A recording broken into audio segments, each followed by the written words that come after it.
Shalom anak-anak, how are you? Jumpa lagi dengan Mr. Agung. Oke. Nah, sebelumnya kita sudah belajar subtema 1 ya, tentang keragaman. Nah, kali ini kita masih lanjut lagi subtema 2. Oke. Kita buka halaman 64. Oke. Nah, kita mau membaca bacaannya ya. Ayo belajar halaman 64. Cita-cita Soekarno untuk mempersatukan keberagaman suku, bangsa, dan agama dalam satu wadah Negara Kesatuan Republik Indonesia memang telah terwujud. Meskipun NKRI, singkatan yang tadi Negara Kesatuan Republik Indonesia, singkatannya NKRI. Meskipun NKRI telah terwujud, NKRI, tetapi kita tetap harus memelihara persatuan dan kesatuan bangsa dengan sungguh-sungguh. Bagaimana cara memelihara persatuan dan kesatuan? Garis bawahi, cara memelihara persatuan dan kesatuan adalah dengan menghargai keberagaman yang kita miliki. Berikut ini 2 hal yang dapat kamu jadikan sikap menghargai keberagaman, terutama keberagaman suku bangsa. 1. Tandai menerima suku bangsa lain dalam pergaulan sehari-hari, meskipun mereka memiliki kebiasaan dan adat istiadat yang berbeda-beda. Bergaul dengan siapa saja, tidak hanya dengan orang satu suku bangsa. Nah, ini semua ya, nggak hanya suku bangsa tertentu. Artinya karena kita juga memang beragam, masing-masing harus menghormati dan menghargai. 2. Tidak menjelek-jelekan, menghina, dan merendahkan suku bangsa lain. Manusia diciptakan Tuhan dengan harkat dan martabat yang sama. Oke, nah kita lihat di situ ada gambar 2.8. Menghormati suku bangsa lain dapat memperkokoh persatuan dan kesatuan bangsa. Amin ya. Makanya kita harus menjaga dari orang-orang yang mencoba memecah karena alasan perbedaan-perbedaan. Dengan memaksakan kehendaknya, kita harus lawan. Oke, sekarang kita lanjut buka lagi halaman 70. Nah, berikutnya kita mau belajar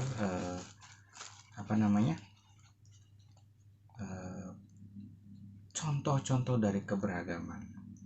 Ayo membaca halaman 70. Mister bacakan rumah gadang.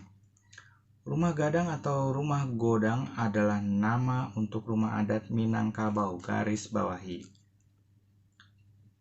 Rumah adat Minangkabau rumah gadang atau rumah godang, yang merupakan rumah tradisional dan banyak dijumpai di Provinsi Sumatera Barat. Rumah ini juga disebut dengan nama lain oleh masyarakat setempat dengan nama Rumah Bagonjong, atau ada juga yang menyebut dengan nama Rumah Baanjuang. Rumah adat ini memiliki keunikan dengan arsitektur dengan bentuk puncak atapnya, runcing yang menyerupai tanduk kerbau, dan dahulunya dibuat dari bahan ijuk yang dapat tahan sampai puluhan tahun, tetapi belakangan atap rumah ini banyak berganti dengan atap seng. Rumah gadang dibuat berbentuk 4 persegi panjang dan dibagi atas 2 bagian, depan dan belakang.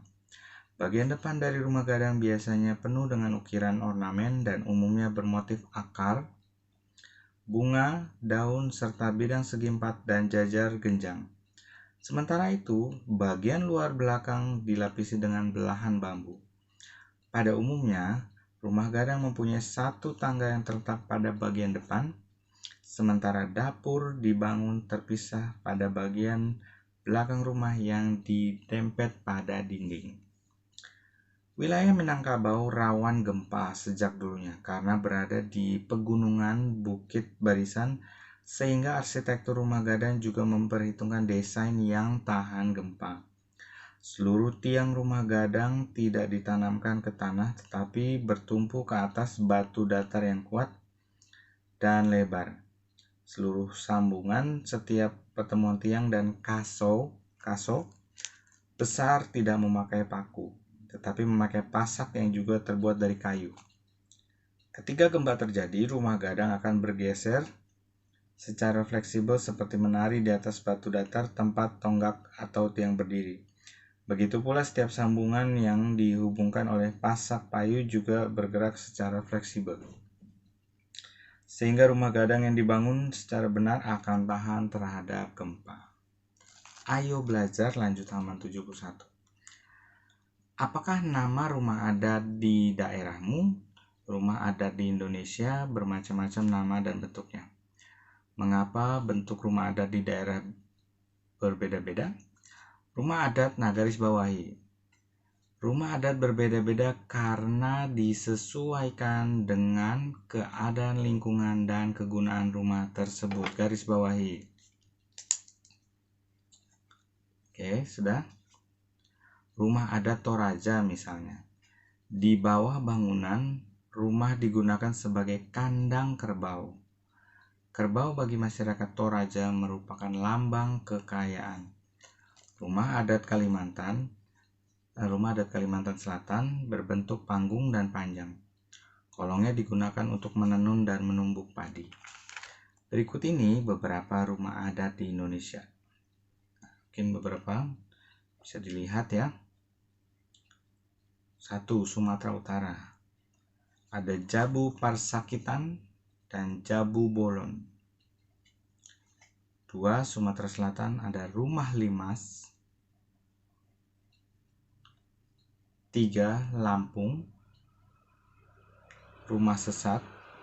4. Jawa Barat,